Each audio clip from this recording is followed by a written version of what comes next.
What's going on, YouTube? This is SG1 Sports, and you're watching our Big Ten channel. I'm going to give you some early thoughts on the UCLA Bruins and if this team will be better or worse in 2024 entering into the Big Ten. Now, this is going to be a really quick video because I don't think we even know what this roster is going to look like. Chip Kelly's gone. I'm sure there are going to be a bunch of players transfer. If not now, it'll be maybe after the spring.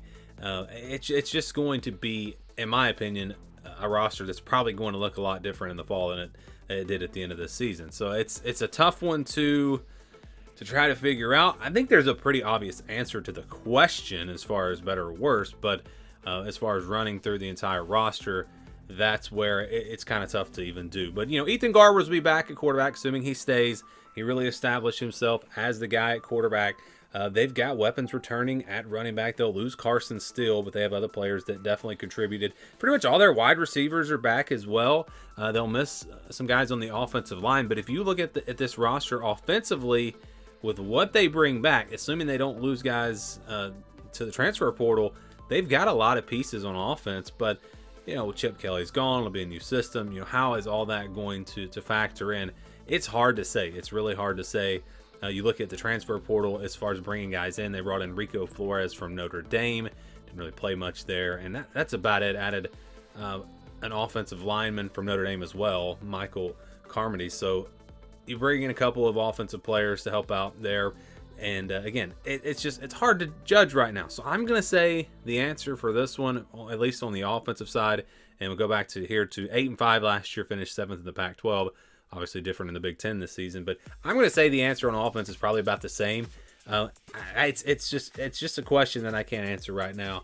Maybe they're better, maybe they're worse. I'm going to say they'll be about the same and kind of split the difference there. Let's go to the defensive side now, and it's kind of more the same. You know, what's the roster going to look like? They do lose some really good players though from this defense. You're going to lose, you know, maybe your top 4 pass rushers from last season. That's the biggest loss on the entire team. They lose a lot right there. Lose Masal at linebacker. He was really, really good for them. And then you look at the secondary. They're going to lose Kenny Churchwell, Alex Johnson, John Humphrey, one of the transfer portal. But, you know, there are pieces there. So defensively, they still have talent. Kamari Ramsey, he also went into the transfer portal. They have a decent amount of talent, but they're gonna lose some star power up front on the defensive line and just some other areas as well. So again, it's hard to say. I'm gonna say they'll be a little bit worse on defense just because of those guys that they're losing.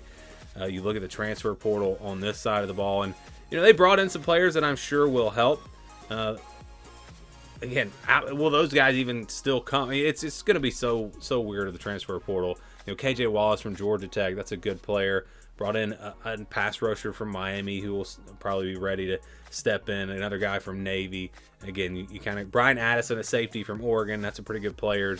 Ramon Henderson, safety from Notre Dame. So the pieces are there, but again, you lose some star power.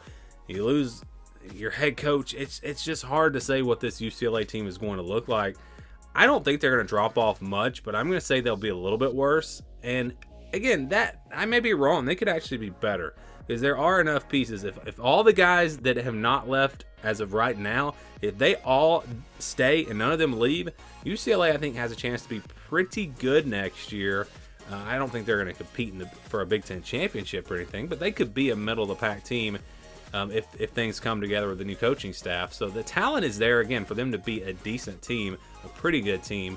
But again, right now, just because there are so many question marks and we don't know what that roster will look like, again, I have a feeling that a lot of these guys, a lot of their top players will wind up transferring. But maybe they don't. Again, we'll see. But right now, I'm going to say UCLA probably going to be a little bit worse in 2024, but a lot of questions. So we'll revisit this, let's say in August, and I might have a totally different opinion. Do you guys agree or disagree? What are your thoughts on UCLA heading into 2024?